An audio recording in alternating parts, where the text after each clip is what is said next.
Liberty and Justice for All. We've done many shows on the legal system, and as I said before in one show, and it seemed to resonate with just about everybody, is the fact that we decided to do another show on the justice system, and again we went out and couldn't find it. So we're going to do a new curve, I guess you could call it, on the legal system, who is really beating everybody up, and that's the sad part of this whole thing.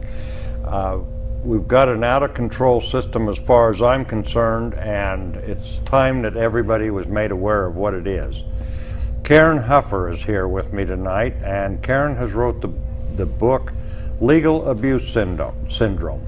Now, it's not just a title, it's an actual thing. Is that right, Karen? Yes, it's a condition. A condition that is given to who by who? It's an injury. It's a subcategory of post-traumatic stress disorder. It's an injury that happens with psychic on psychic trauma. That means if I'm mean to you, you may develop over a period of time post-traumatic stress disorder. If that's done in the legal system, that would be legal abuse syndrome. Or any legally established system. The IRS can create it too. Well, I'm sure that's true. But this syndrome, what does it do to me? I mean, what do I look like when I'm walking around with legal abuse syndrome? You look just fine for the most part, and so people don't understand the injury very well. But you probably are having a lot of trouble sleeping. You're probably what we call hypervigilant, which means you can never relax. You're checking your windows, you're looking over your shoulder. Perhaps you can't go get your own mail. Many of my clients cannot get their mail, cannot open their mail. Years after the problem, they can't. They have a lot of hyperreactivity. Your doorbell rings, you startle. You hear a car backfire, you jump, that kind of thing. Well, I've even felt that, but I attributed a lot of that to my many years ago in the Vietnam War. Yes. And it's not all the time, though. Sometimes things don't bother me, sometimes they do. Can this come and go, or? It comes and goes, yes. It will interfere with concentration. The symptoms will come with reminders. Very often, a car backfiring would remind somebody of a battlefield. Right. Or some of my clients will drive miles around the courthouse on the way to soccer practice because they can't tolerate seeing the same streets where they had a bad experience. Anyway, is this been proven legal? I mean, is it not legal? It's proven that this can be induced by the court? We are proving it. I've worked on this so long, Dennis. I started this in the 80s. I did 7 years of peer review before I wrote anything. I wrote papers. I held more than 200 presentations with doctors, with psychiatrists, various groups of my colleagues. And I put this out because the question I had is, I'm noticing in my private practice as a marriage and family therapist that my clients who are involved with the court system don't get better the way that the other clients do. We can work on a problem, they seem like they're on top of it, they go back to court, they're back to me with symptoms again. So my question was, is the court inducing an ailment or an injury in our clients? And the answer was overwhelmingly yes, the others were observing as well. And in themselves as well, many physicians have taken this very seriously. Now, when you're in a courtroom, and I know this is going to sound weird to some of you, but there is a term out there, and it's used all the time by attorneys, policemen. It's called testifying. They actually go into court and lie to get their way. Has nothing to do with case content or facts or anything like that. I want you to write that down, testifying, because it's not a joke. It's a breathing thing that's there. And I've faced it myself in a courtroom, not near to the extreme of some of the people that I'm sure you've seen. But is it really in fact true that in a courtroom where you're supposed to be deciding the fate of a person's life or property or something to affect them, that lying can go on? Does that happen? I'm overwhelmed in trying to respond to that one. The court is a place where we create perception. And perception is what lawyers do well. They create a perception to win for their client. And since the term zealous came into the picture, it seems like anything they need to do to create the perception is what they do. And lying is power, Dennis. Lying is terrific power. So when you want to establish a power differential, which is what they want to do in the courtroom, they want to make themselves more powerful, more acceptable, and the perception of them in a winning posture. And so absolutely, lying is done all the time. You walk into that courtroom with an apple, you know it's an apple. It was grown on an apple tree, looks like an apple, tastes like one, meets all the criteria for scientific, any of the scientific experiments that would prove it was an apple. And you get in there, and before long, they're convincing you it's an orange. And they're drinking the juice, and you're not getting any, you know. Something's wrong. And the judge sits there with all of this coming at the trier of fact. How does the trier of fact even get a hold of fact under the circumstances? But the judge, doesn't the judge realize this, or is the judge a part of it? I know that puts you in the spot, but... Oh boy, it's everything. It's all of that. Some judges really try and do the job, and they want the truth, and they get angry if they're defrauded and games are played in the court. Some are part of almost a fraternity with the lawyers, right. You know. And so they allow the lawyers to churn their fees and do what they're going to do, and there are a lot of abuses that way. But the most important thing is that over the past 10 years, we have done a survey. Redress, you're familiar with Redress in Las Vegas. Julie sure. Alexander has done a wonderful job helping people. That organization helped me with this comprehensive survey that we took over many years. We have compiled the results of that survey. The biggest problem that the people had that reported on that survey was the lying in the courtroom. Was the lying. That's what made them sick. That's what made them feel helpless. That's what injured them. Isn't there some kind of... First of all, I hope you heard that, because a justice system is just supposed to be that, justice. Lying does not fit.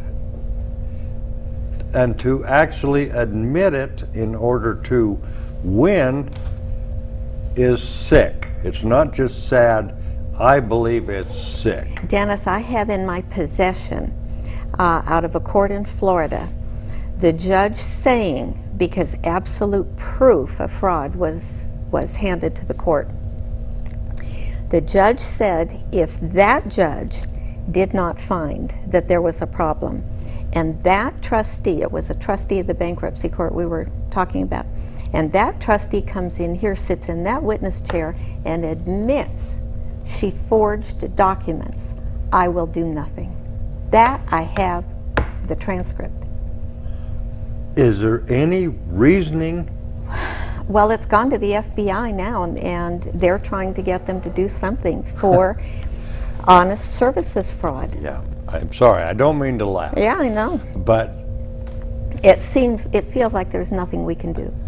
But we all keep trying, because out there someplace, and I have the pleasure of working with people one-on-one, whether it's an attorney or a judge or a doctor or a litigant. I have the pleasure of getting to know their hearts a little bit. And I know that there's, in the human element, they're just not all bad. You know, some of these folks would like it to be better. They just don't know how. It's an out-of-control thing. it's about money, isn't it? As far as the courts, they seem to be focused on the only thing is to gain money or property or power. Yes. Cynthia Williams, who's a professor at the University of Illinois in Champaign, said that the law students are even taught the philosophy of economic advantage, which means you can find for the more powerful, even in violation of statute, contract, whatever, you can find for the wealthier party. Then what is our court system? What good is our court system? It's almost not useful anymore. It's punishing people for what they have or don't have. Well, in many cases, it's also introducing a third-party interest into a conflict that already exists, Right. complicating and costing more money. So in every case that I can, and I plead with people, solve your own problem. If you're getting divorced, give it to each other, for God's sake, because if you do that, at least who earned it gets it. Right. And if you feel like you're giving too much, that's okay. Give too much. But if you begin to introduce those third parties into this situation, it gets completely out of control. Well, I did several interviews with different people involved in family court, and that's what comes to mind. I know it's in all of the different courts. But in family court, and usually they say the woman is abused, and usually that is the case. But whether it's the woman or the man or whatever, as soon as you get involved in family court, if you really think about it, and this is just my perception, and I'm going to ask Karen to rip it apart probably, but my perception is you married somebody because you cared about them at one time. You must have, if you made that move. In many cases, you created children because of that caring and loving. Now, you don't care or love, or don't think you care or love for that other person. So you want to dissolve the marriage. The children can be a victim of this situation. But if you introduce a couple of attorneys and a judge into it to make your decisions about you and your children based in love, everything turns to garbage. It never fails. So what you just said, Karen, was work things out before you get into court. I know it's not always possible, but what we have to do is understand in more detail what really happens. We have to understand in more detail what happens to my physiology. If I married you and suddenly I'm angry at you and I think you're getting more than your share and whatever, what's happening? What would cause me to lose reason at that point? right. And to waste instead of preserve for the children or whatever. And I watch college educations go into lawyers' pockets all the time. I mean, the entire parents' home paid for and it's mortgaged, and it's a terrible waste. 5 figures is nothing. We found $74,000 is the average on these people who will fight over a divorce. And there are figures higher than that, but that was mine, and average income was $55,000. So figure it out, more than your year's income, you know. So I have no problem with a lawyer making a fair salary or a fair fee, but what you're talking about is forgetting to look at exactly what's happening and buying into a process that seems like a current that's going, that we just get in a boat or something and float down, you know, rather than stopping and saying, what's happening right now? What is your feeling right now? Right. And what's happening here? It's insult, it's I feel unattractive, it's you've rejected me, it's, you know, a number of things. Mm-hmm. But those things we can deal with. But the minute you step away from that, and the same thing inside the courtroom, I can stand all day long outside the court and hold up my book and say the court's making people injured and sick and they're inducing an ailment in this court. It's not going to do any good. Right. But the day I can show the judge, and I have permission in one court in Palm Beach County, Florida, where I have been given permission to do biofeedback during the proceeding. Wow. While that is happening, I can show the judge right now, Your Honor, is what's happened. Right now, the physiology is changing, and that's what we've got to look at. Now, what's happening in the courtroom when the physiology changes? I'll bet you, and I can pretty well point out other times that I've been in the courtroom with clients, it's when the lies are happening, because you're helpless against a lie. Post-traumatic stress disorder comes from feeling helpless and jeopardized at the same time and not able to do anything about it. So when we create that environment and the person's physiology reacts, we know right then that what's going on is what we must look at very carefully. Now, it's true that the physiology will react without your conscious or you don't have to bring it forward. No. Your body hears it where your conscience may not. Yes. And reacts accordingly. Yes. And that's in a nutshell, I think. And the biofeedback would pick it up. Pick it up. And right then, if the judge is open to what he promised me, we will see how, that'll be the first time in a formal court I will be allowed to do it. I can do it with memories of court and all that kind of thing and show what we're talking about. But the best will be right in that courtroom. Now, there's a second thing that comes into play. Once you have post-traumatic stress disorder, you then are entitled to accommodations in any public setting under Title II. So the courtroom is a public setting. So what we do is, just like they do in schools and businesses, is I'm an accommodations designer that comes in and tries to design what do you need so you're a little more empowered, so you feel better in this courtroom, so you're able to function better. And then we submit that design to the access coordinator for ADA for the court, and everyone is supposed to have one. Some do, some don't, but that I think does, in most cases. So what we do then, one of the things I ask also is that misinformation be immediately clarified as one of the accommodations. Because if misinformation is what's triggering your physiology and your symptoms, then clarifying it right on the spot will help. That can bring everything back to center. What's terribly important to understand is that the courtroom is a very intimidating environment. It's where power differential happens. And what causes post-traumatic stress disorder is power differential and being in jeopardy and helpless at the same time. So that's why battlefields are a source of post-traumatic stress disorder. It is not a mental illness, it is an injury. So it happens from something being unusual out there that happens to us.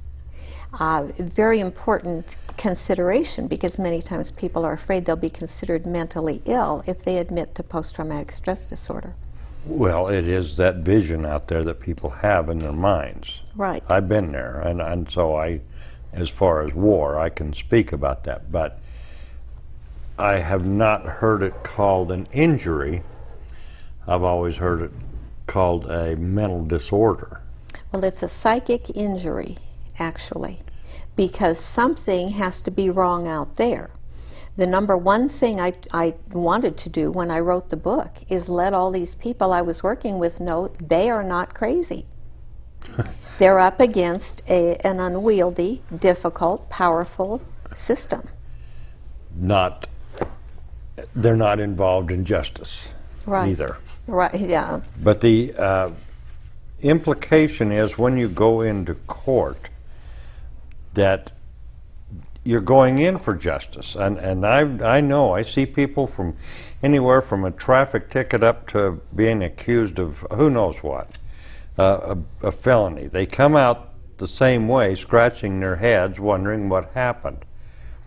Because they go in with the concept that this side's going to present their facts and this side's going to present their facts, and the judge is going to say, I like your facts better, or they're stronger, or something.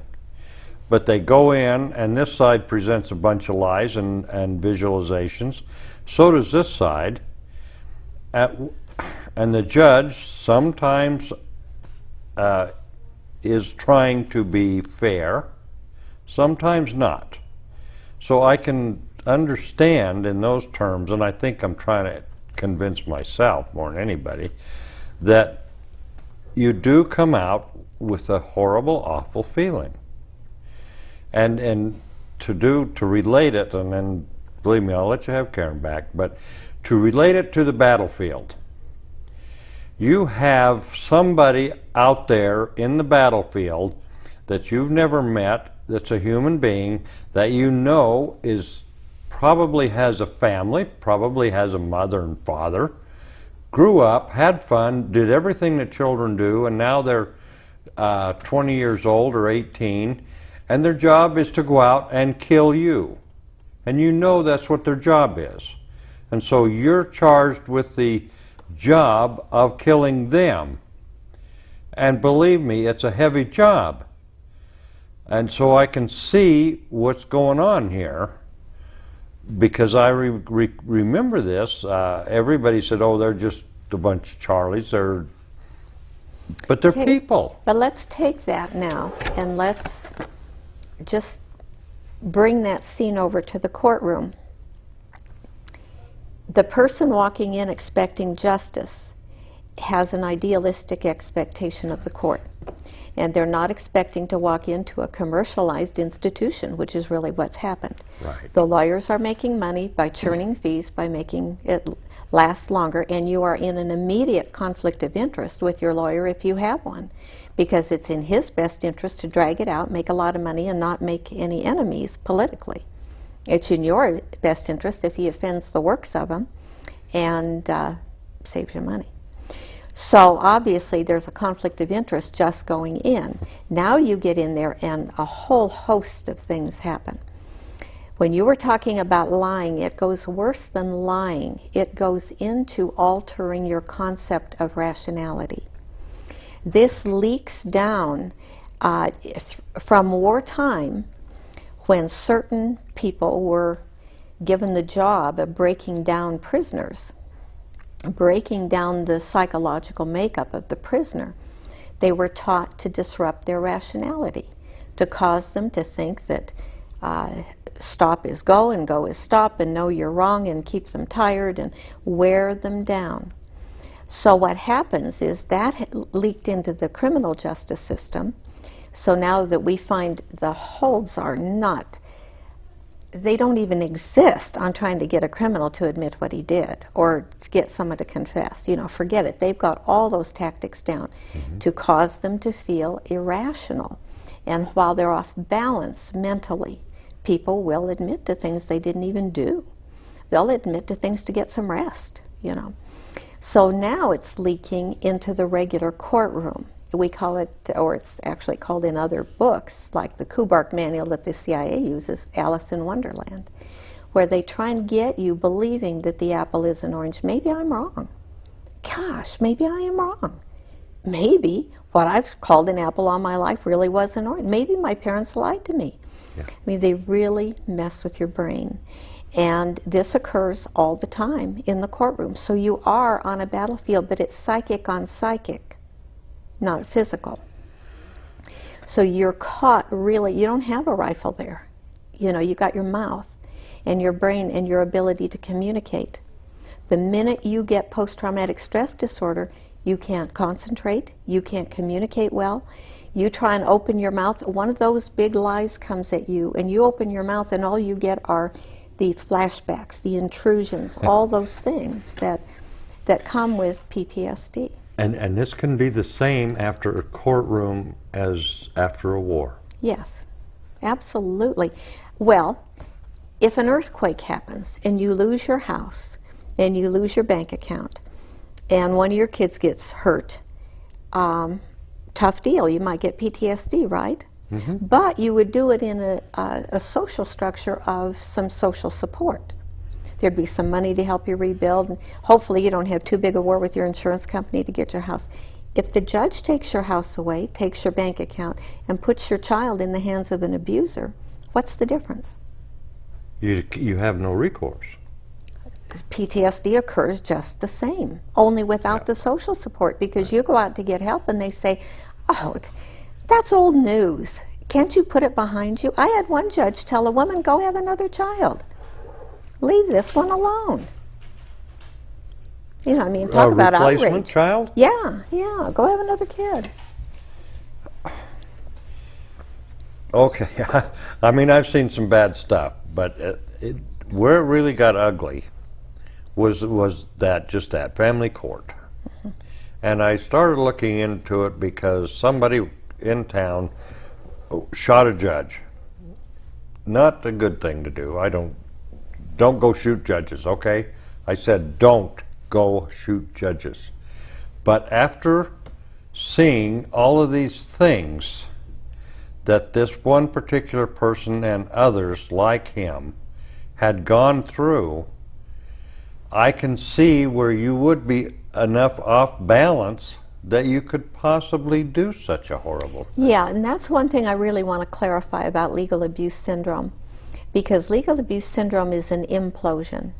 A very small handful of people will lose it and act out. Yeah. Almost all people with legal abuse syndrome, it goes inward. And those people retire to in front of the TV. They no longer socialize. Their life is just on medium, low, or low for the rest of their life.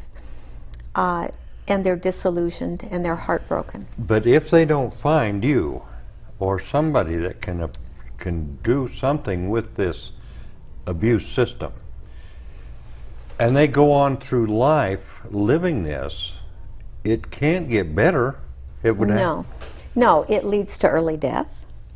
It leads to illnesses. 85% of the illnesses, doctors will tell us, are attributed to stress.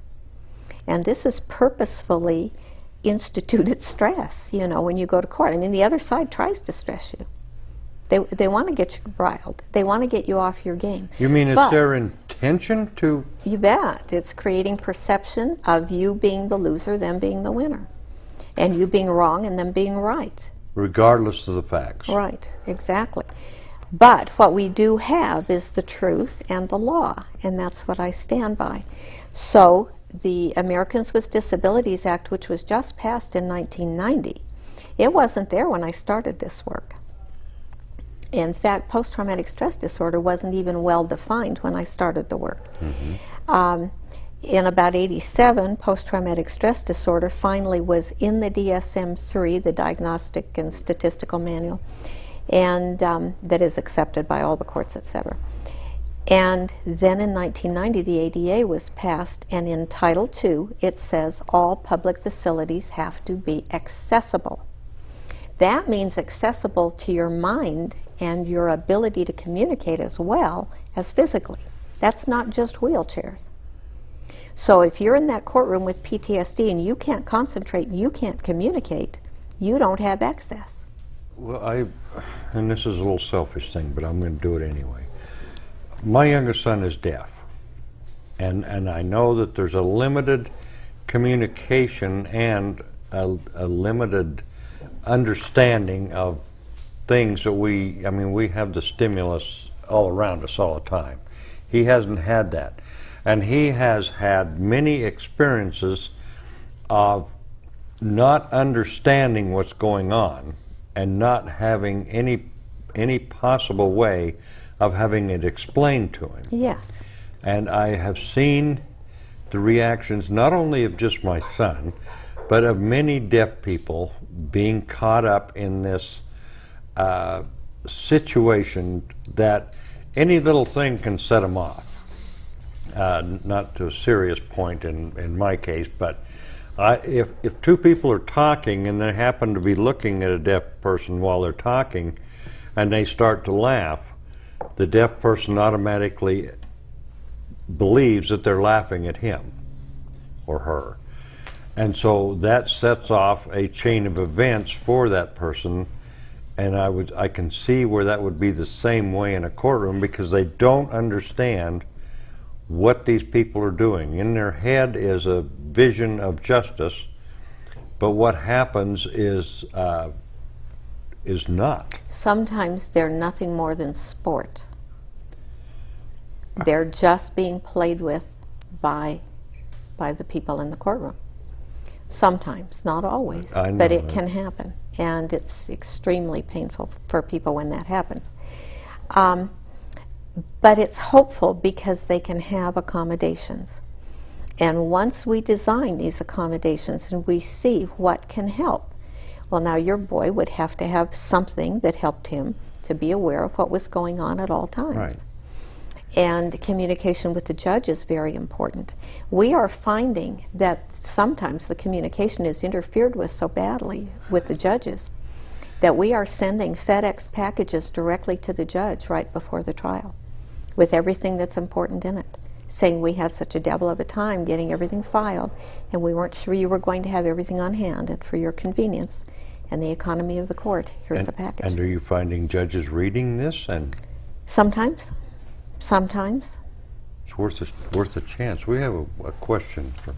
My name is Len Schweitzer, and what I have to address is the what you had brought up, Dennis, test of lying. I was involved in a minor moving violation, and it escalated into craziness, and I did spend a night in jail.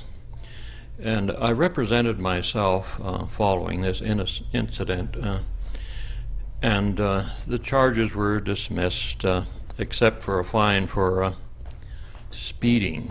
But I was put in jail for a number of other reasons.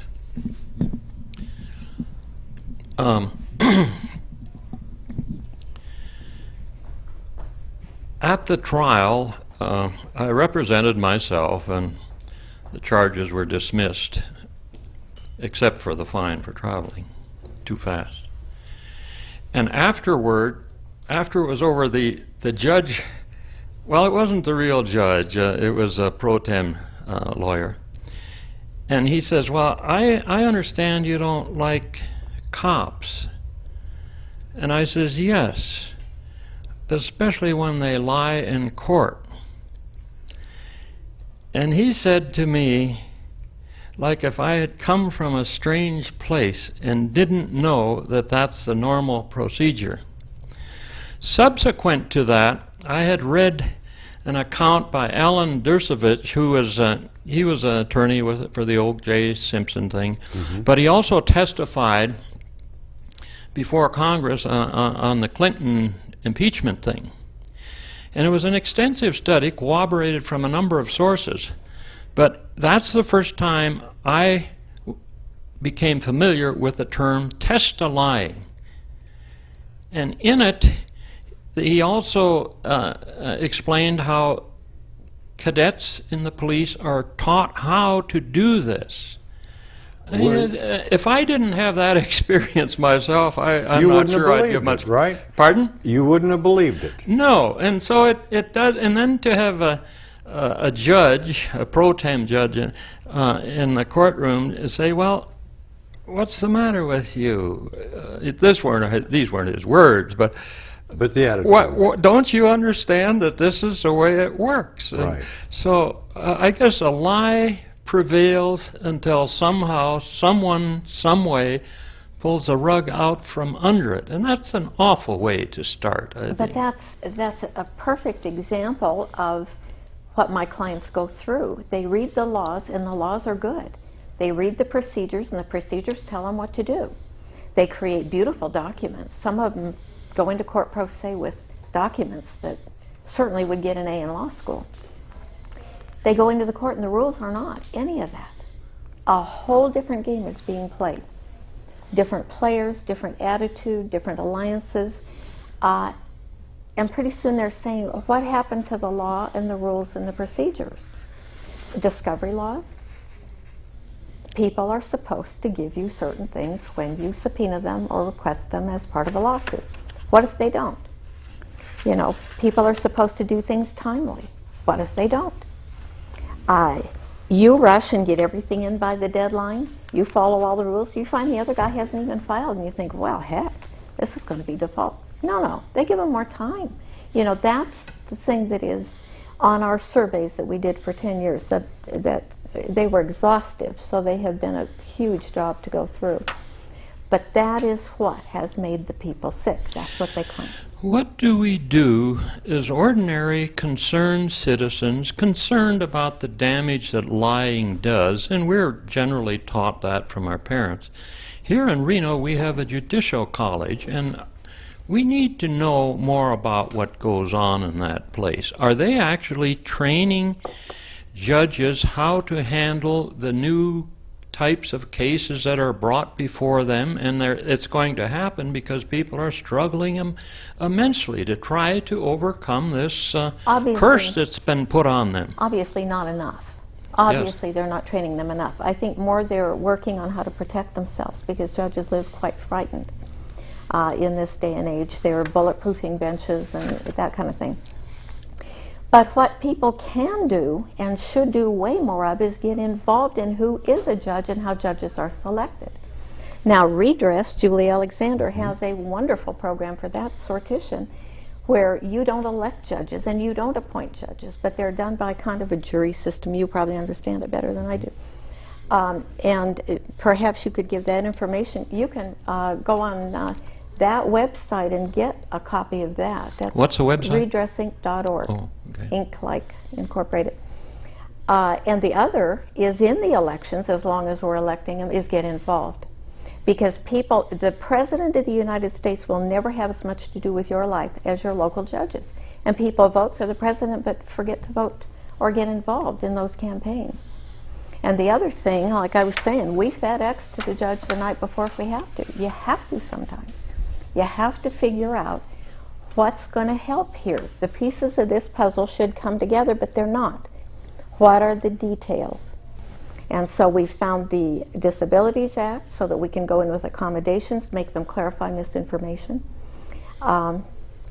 We look for anything we can find and hold judges accountable. Well, thank you for addressing my predicament, and thank you for the work you do and the energy that must go behind it.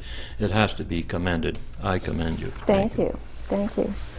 Now, thanks, Lynn. You bring up so many things, and we only have an hour instead of the half a dozen that we need. But in your book is fascinating. And by the way, legal abuse syndrome, go to your closest borders or wherever they can get it in. Well, actually, Amazon is an easy one, or my website, legalabusesyndrome.org. Okay, and that'll be on, this information will be on at the end too. But I think we're all starting to pretty well understand the problem. And there's many people out there who have witnessed this sort of thing. But you in your book, you have chapters, 8 steps to recovery. Now, people get this book, I'm telling you, just go get it. But would you tell us a little bit about how somebody starts in this recovery and gains their own power back? Yes, the first thing, don't go from the front to the back of the book. Yeah. Jump around. Sometimes do empowerment first, or one of those things, because sometimes it's too hard to do it step by step. But what we do is we first do a debriefing. Number one, we let you know you're not crazy. It's a system that is creating an injury. Then we do a debriefing that isolates what happened next, how are you feeling, what have you lost. This is where this list might be helpful for some of the people, because sometimes we don't really remember or realize what we have lost. We've lost a lot of things, and the intangibles sometimes, faith in professionals, the time that it takes. Once you have lost your job, your home, your kid, your bank account, your parents have mortgaged their house, that money's gone. Now you feel terrible, you feel guilty and ashamed.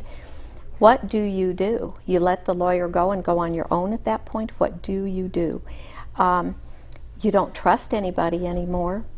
And the last thing to go, 2 things really. Hope is one of the big ones. That they'll say, I've given up hope. I say, don't do that. Don't do that. We'll get together and just keep on keeping on. But see, they don't know about you. There's something that will linger after the end of any relationship. After a divorce, what usually is the pain that lingers is the loss of the friend. In this case, what lingers is the loss of a sense that one human just couldn't do that to another.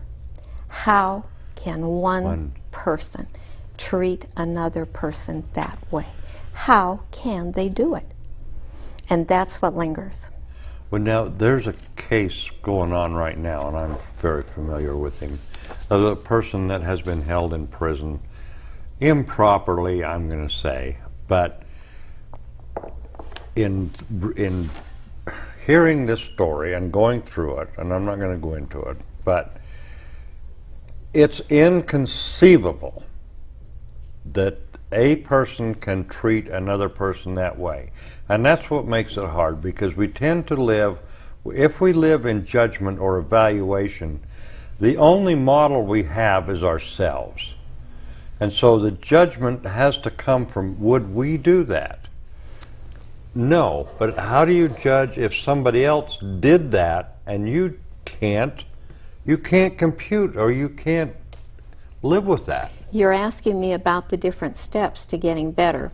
Part of it is called de-shaming, where you get rid of the guilt you're feeling and you put the shame where it belongs. But part of that is understanding what motivates a human being. And all human beings are motivated either more by conscience or more by power. If you're motivated by conscience, what you do is the right thing every day. You love doing the good thing. You have a sense of joy. You love raising your kids. You love seeing a beautiful scenery. If you are out for power only, you get up in the morning and all you can think of is more power and more power. And you're driven by an insatiable sense of envy. That's about 10 to 15% of the population, and they'll go into the sociopathic range of human beings. What's happened in our culture, though, is that 10 to 15% taking the power positions and working their way up in the corporations is employing many of the 85% of the conscience-centered people who would never hurt someone meaning to. But now let's take an idealistic lawyer that graduates from law school, goes to work for a firm, goes in debt for the BMW, gets a wife who belongs to the Lawyers' Wives Club, goes in debt for the big house, is working 60 hours a week, is being pounded onto bill, and being pressured by the firm to do certain things. Now he's in that court. Whose tune is he going to dance to? The ideal from college, the judge, the fairness, the deal that's been made maybe by his firm who contributes a great deal to the judge's campaign. We put people in these positions, and it's happening more and more now, where the conscience-centered can't control things the way they used to by doing the right thing. And their ethics are being, it's what we called ethical relativism, where, oh gee, well, I got to keep my job. So they alter records in hospitals, they alter documents, transcripts out of hearings. How many times does a transcript get altered? From the courtroom to the back? So one of the accommodations we ask under the Americans with Disabilities Act is that you carry your own tape recorder on all the time during any proceeding. Sometimes we get it, sometimes we don't, but we ask for it every time. Now, if a fresh new lawyer out of law school goes through that scenario that you just described, couldn't that cause that person, if there is a person in there, the same stress? Yes. I mean, it's got to eat the lawyer too. Yes. The whole system is toxic. Lawyers have one of the highest rates of suicide, huge problems with depression, alcoholism, you name it. The lawyers rank highly on all of those fronts. And we have seen along this. with psychiatrists, and by the way. we've seen this in the headlines. We had one judge that they kept finding him drunk on the bench. And now family court. And what do they do with him? Promote him. They promoted him, exactly. How'd you know that? It's like because it's always what happens. It's the most ridiculous thing I've ever seen. You take a drunk and, I mean, all the bad things you can think of, and I'm not going to run down the list, and I'm not going to mention his name. No, I'm not going to. I want to real bad. But I think you all know who I'm talking about. But- So they make him the leader of the rest of the judges. But what Len said about what do we do, I think one of the things that we have to do is insist on more ethical training and more training in terms of sensitivity for disabilities for people. Because if you go to court and the disability is caused by the court, then you go in and ask for your accommodation because you now have the disability, and now the court says, well, now you definitely can't win your case because you have a disability. Now we're going to do psychiatric testing, and now we're going to do, you know, something's wrong with his pictures. And sometimes it's no more than sensitizing. Some judges, once they understand the difference between the injury and the illness, makes a big difference. I was going up in a tough case in Massachusetts against a Harvard psychiatrist with paper up to here qualifying him to be an expert witness, and here I am, you know. And what turned the judge around? I said, you would not treat a broken leg with chemotherapy. And he got it. Boom, that was it. Right. But are you being recognized? Can somebody go into the courtroom now and rely on this syndrome, legal abuse syndrome? I personally like the name, and the first time I saw it, it was like, okay, so it's got to be out there. Are they allowing this to go? Yes, absolutely. I'm busy. But what you rely on is a real diagnosis from qualified professionals. I'm one, but I always insist on another one from someone that I don't know, so that it's not me just saying you have it. If another doctor says you have it, then I believe it. And then I will examine you, and if I agree, then you have a real diagnosis. Now the court needs to know this. Then I need to clarify for the court, you are not to punish this person in any way because of this. You are to accommodate them. That's what the law says, because people don't know the ADA. They get like deer in the headlights when you start talking about it. Right. But that is the only thing that protects a person in this position. Well, I certainly know. I mean, I've used it and been very familiar because of my son. But can you use it as a defense? You can actually stop them from lie, cheating, and stealing from you? You can make it more uncomfortable, and you can bring it into the federal civil rights spotlight, and also once the judges and lawyers and everybody is under that, they lose immunity. Changes the picture dramatically. And so you're moving it basically out of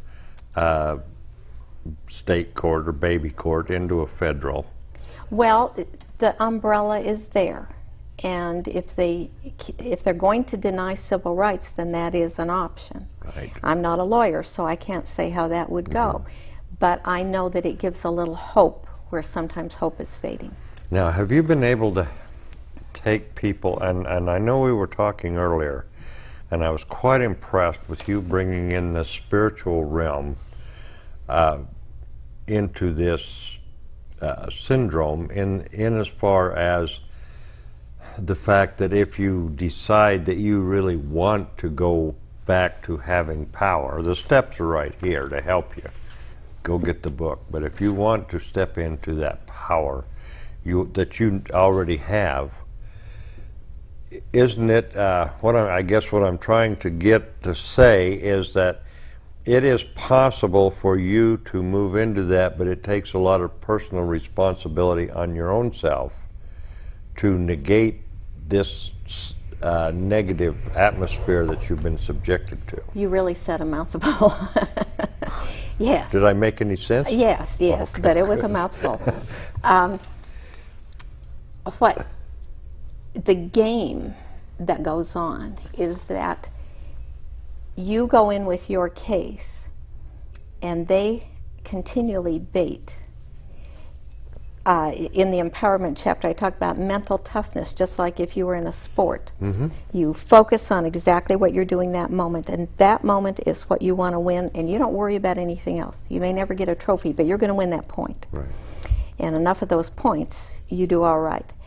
So you don't let them get you off your game, because that's what they do. They'll throw out an outrageous lie, or I heard that she was, you know, some. Yeah, right. I was not. And they get you defensive. The minute you feel defensive, you're weakened.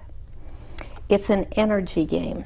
And when I talk about the spiritual part, I guess if there's anything I feel when I'm at my best is when my energy is going up against what I consider that dead, negative, heavy, nasty, manipulative, dishonest thing that occurs. Right. And it can come out of anybody's mouth for a while, or, you know, or it can be all of what they do.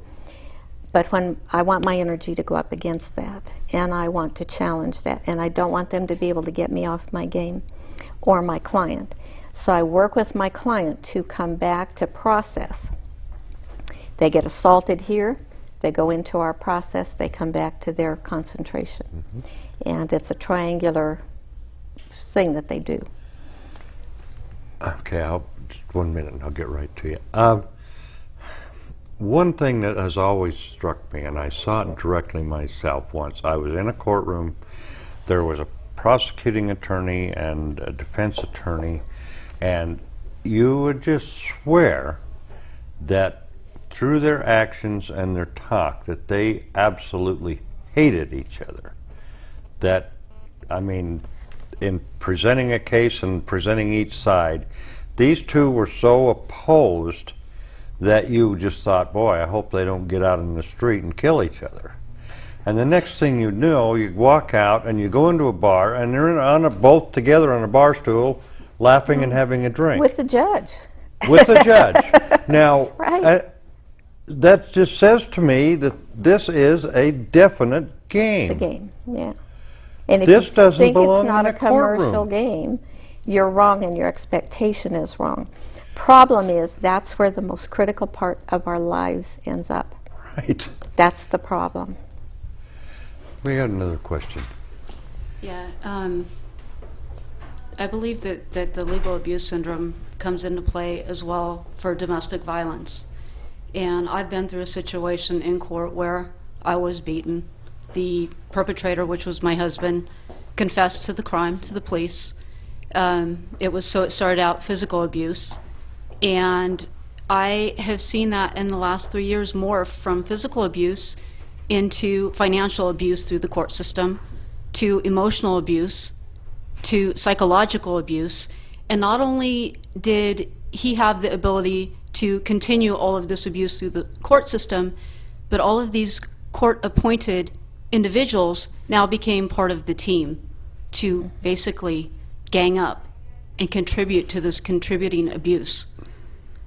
So as a victim of that, I went to the court system and sought a divorce. I left this abusive relationship, and what I've seen in the court system has been exactly that, legal abuse. I'd like to there's two things that I've seen happen in my life. One is, and I feel for you, because I've seen a woman, an abused woman, and I won't restrict that to abused women because there's abused men too. I agree. But they go into a situation in the courtroom and they are immediately hit with, you invited it. Correct. That's the most absurd thing.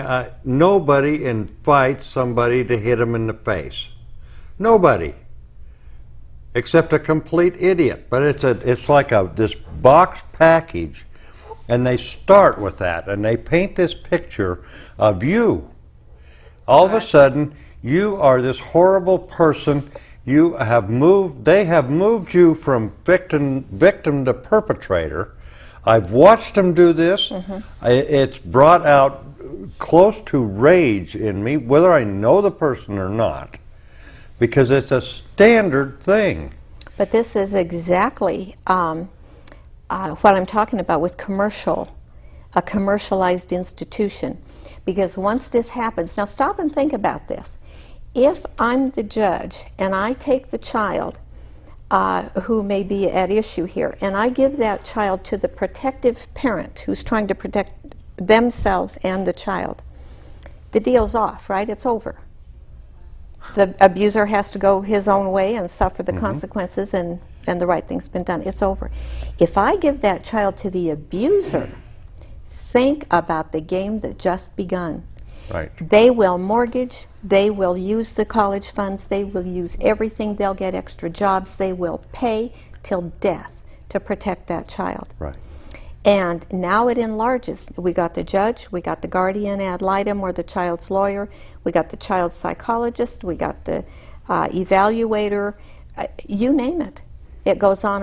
And every single thing that parent has to pay for out of their pocket, they run into thousands of dollars a month trying to see their child. It's as if the commercial system took the child and kidnapped the child and said, now your ransom is, if you ever want to see your child again, this is what you'll pay.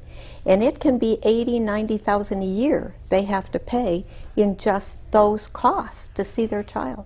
And the child picks up on the energy that the parents have that's a very negative.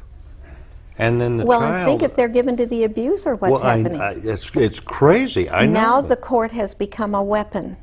The abuser is now using the court to keep on beating on that person.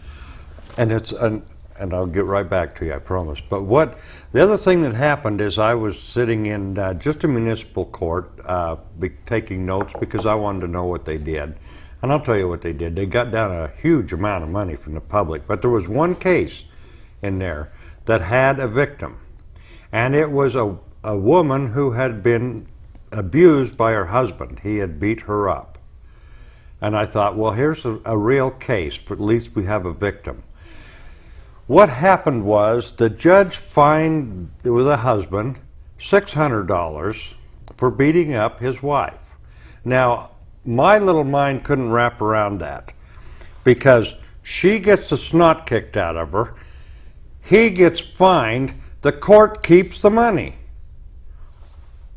I couldn't deal with that. It makes no sense. Let me ask a question. How long ago was this? 3 years. Are you divorced yet? No. No, not one issue has been resolved through the court system. Not one. Not the finances, not the custody, But go on. nothing. Let me ask, and if I go personal, just yell at me. My name's Dennis, say shut up. But have you and your ex-husband had the opportunity and or tried to sit down, put the attorneys out on the lawn and be civil and just say, this is yours, that's mine, they're our kids. Have you tried doing it, or have the attorneys kept you this way? My belief on this is when they do domestic violence training to the judges, the custody evaluators, even the police officers, what they train them on is the physical aspect. They don't train them on the control aspect. And to answer your question, yes, I have.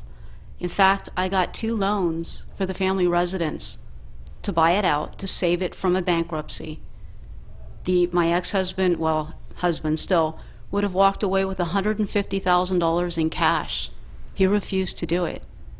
And the court condoned it so that they could continue to draw from that home to pay all these court experts.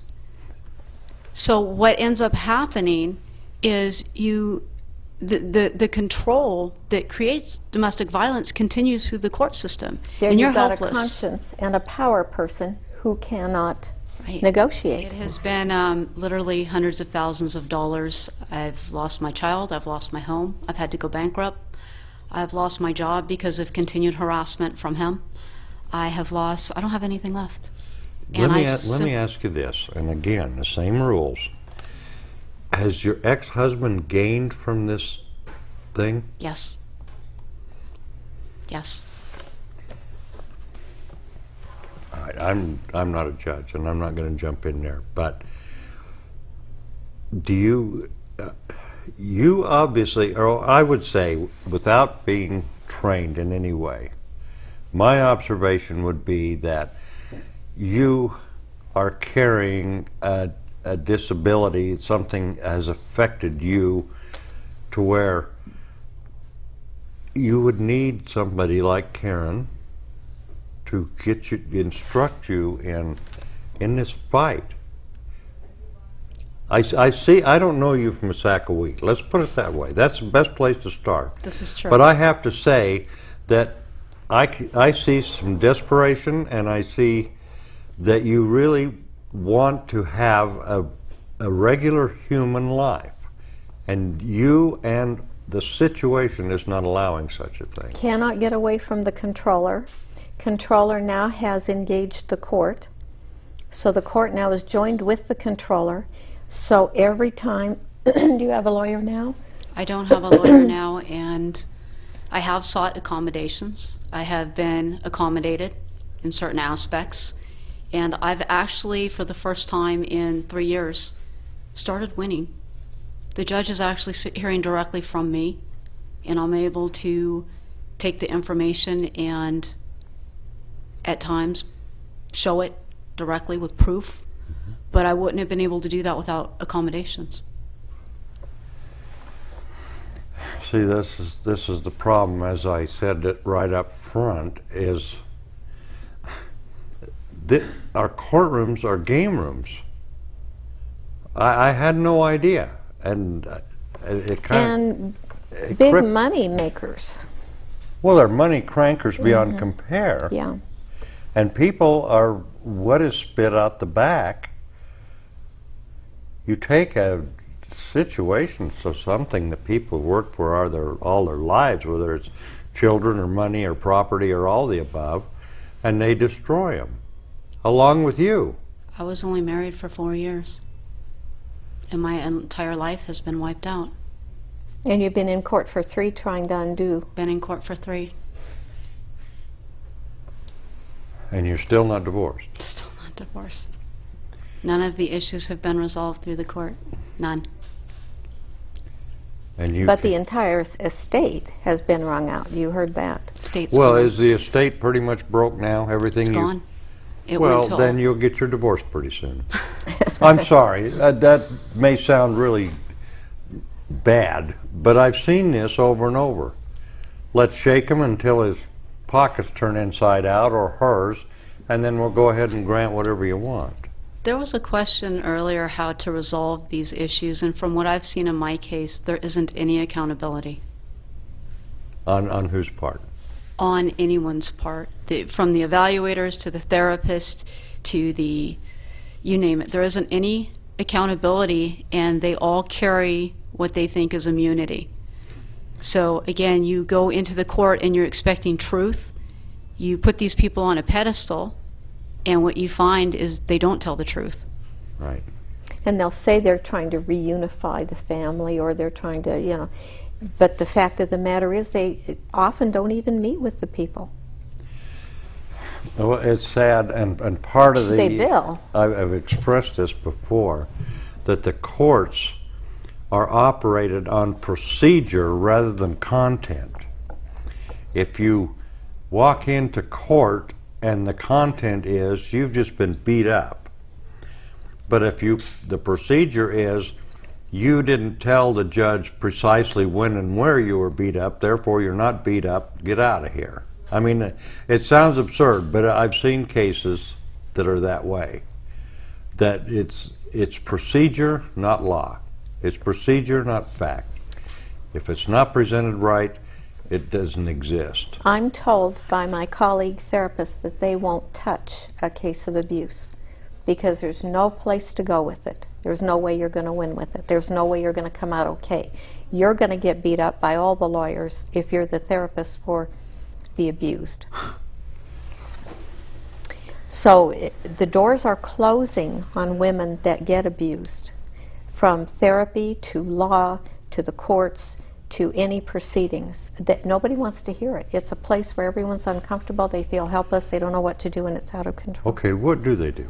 I mean, a man is taught since that big, well, you're a man, you're a male, you're not supposed to have emotions, somebody beats you up, turn the other cheek, go away, don't do anything. But sure. the woman is this fragile creature that is, and they're taught that But when they're abused, nothing happens. I'm not sure that is what they're being taught anymore. I think they're being taught political correctness. They're being taught don't Well, that's offend even worse. powerful people. Beat up on your wife if you have to, but don't offend the powerful people. Yeah. And like I was saying, that power few now, because they run corporations, they're in the law. You see lawyers everywhere, in every office, which I don't think was the intent from the beginning. And so a person like this, where did they turn? The doors are closing. I don't know. We have the truth in the law, and we can force it into the federal. If you can force it, I mean, I'm pretty sure that I love you now. Because I've seen some cases that have come through here they're just crazy. You can't believe them because you can't imagine that happening in your life. It's just, and I see you standing there and saying this, and 20, 30 years ago, I'd have probably said, well, I'm sure you had a lot to do with it. It must be your fault. And that's what society has put into people. Today, after seeing this and the people I've seen in prison, out of prison, in marriages, out of marriages, in every phase of it, it's nuts. And But I have didn't to the believe. law tell you had to do what you did? Yes, if I So had the law said she had to report it and had to take action to protect her and the child, particularly the child. So which law does she follow? The one that says you protect the child, or the one that says now you're in trouble because you tried to protect the child?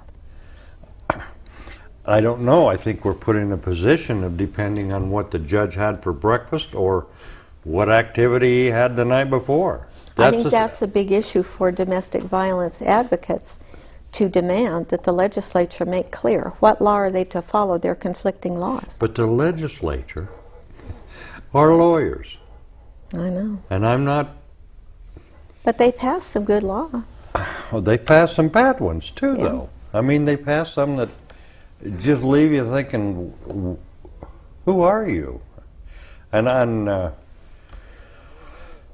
I wish I knew what to do. I'm at a loss. I'm glad we've got you out there doing something. Well, we need to train more people to be advocates, because when this lady goes to court, she must have an advocate with her. She must have someone there that if she's getting one of those intrusive thoughts, that person hears it and knows what to listen for and can help her organize her papers. You get PTSD, you leave your papers on the counter and go to court. You know, you've got a lot on your mind and a lot of intrusive thinking that is robbing you of planning properly, communicating properly. And the emotion that goes with all that.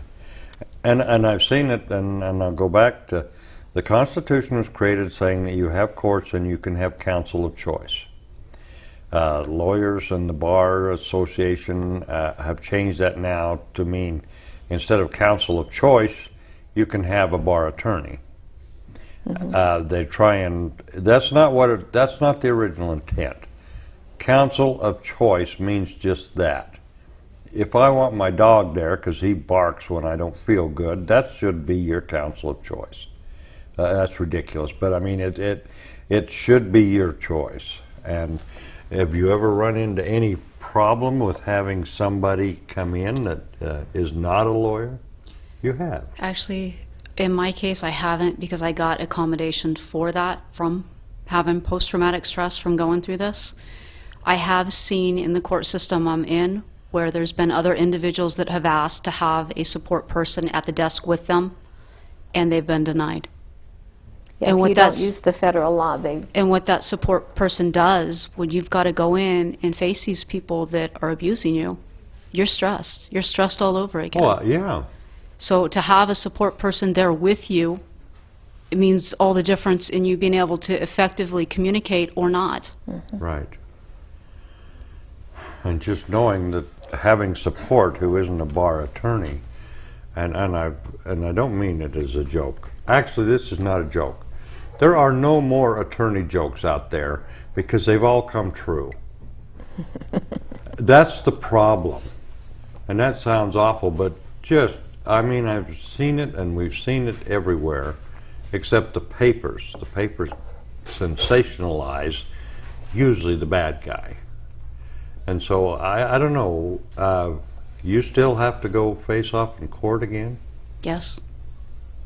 And do you, you have help though? At least you have some support. I have a support person that goes with me. I've got a group of people that are all going through the same thing in the legal system and the family law court. And so that's helpful. But in a situation like mine, that's exactly what happens. A crime's committed against you. If you have a child that witnessed that crime, you are then told that unless you do these things to protect your child will be taken away. Then you do these things to protect your child, and your child's taken away anyway. And given to the abuser. I've seen this or heard this many, many times, that the child goes to the abuser. Yes. Way too much. There's a pattern. Yes. I could never figure out how the court doesn't do anything unless they gain something. They don't. They're commercial courts. They're not constitutional courts. Well, I explained it. Yeah. It put 7 people to work for a long time. I think I might be able to answer that question. When this started for me, there was $300,000 pure equity in the family home. That was enough to pay for a lot of court-appointed experts. And what I found, going through this for 3 years, these experts are reappointed over and over and over in multiple cases. So like you were talking about the people arguing in court and then going to the bar and all getting along? Yeah. That's what exactly goes on here. And when you go to court, especially in family law, the first thing you fill out is a schedule of assets. So they know right up front if there's money to appoint these people or not. You give them that information the minute you file for a divorce. Did I understand that the first thing you do is Yes. fill out a schedule of assets? Were Schedule of- liens put against any of your property? Yes. Yes. By the courts? By By- the court to pay for these experts that they appointed, yes. Yes. I didn't think it could get worse. I didn't know.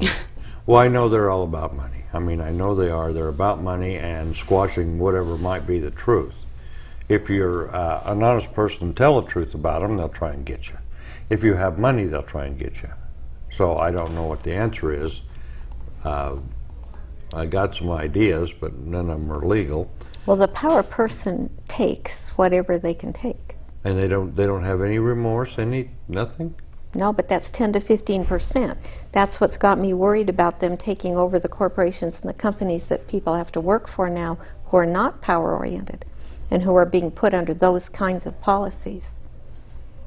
Well, if you're And I don't know in this case, but usually these groups get to be kind of incestuous and political. They're the same people. They're on all the cases. They rubber stamp each other's reports. They give a phone call, and it makes a difference. They're too comfy cozy around the judge in terms of their role in domestic violence cases. Well, and the sad part is one of the old expired attorney jokes used to be, what do you call an incompetent attorney? Your Honor. Because they have a history of not being able to make it in private practice, and they run for judge, and all of a sudden they're exalted and they put on a black dress and they're like this special person. They're the same drunk that was on the corner before. I've seen them. I know them. I'm not calling them all that bad, but show me some good. I know a couple that are How many okay. meetings have you had with your daughter's guardian ad litem? None. How many meetings have you had with your daughter's psychologist, court appointed? None. In 2 years' time. How many times did you meet with the evaluator? 4 times, a total of 6 hours. How can an evaluator in 6 hours evaluate your life and your child's life? How do they do that? Well, and what information did she take from a psychologist that she hadn't even met with?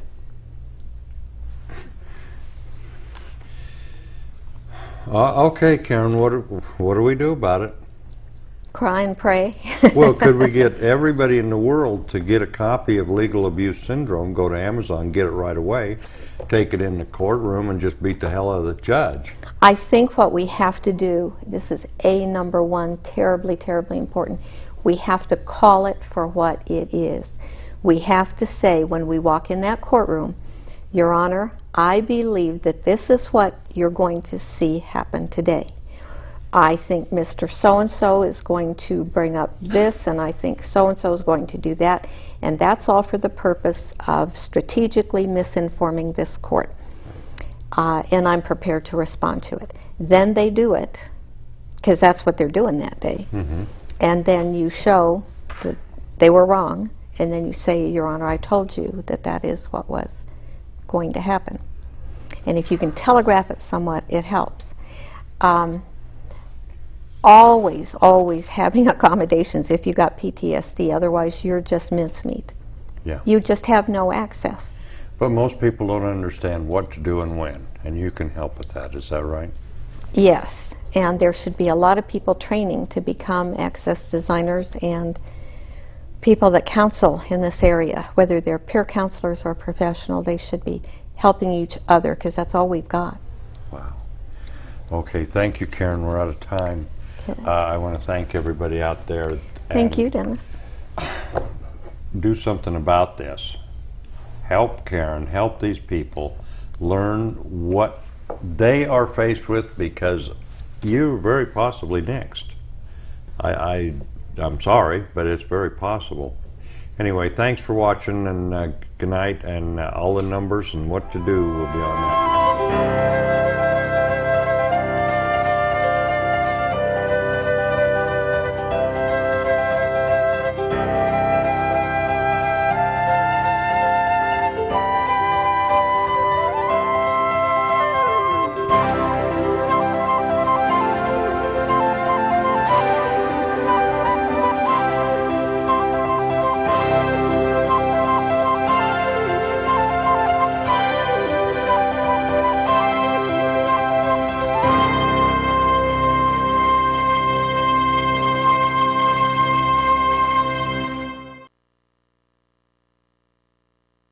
I don't have that particular one. I get as close to courthouse as I can, because sometimes you can find a lawyer out of the crosswalk.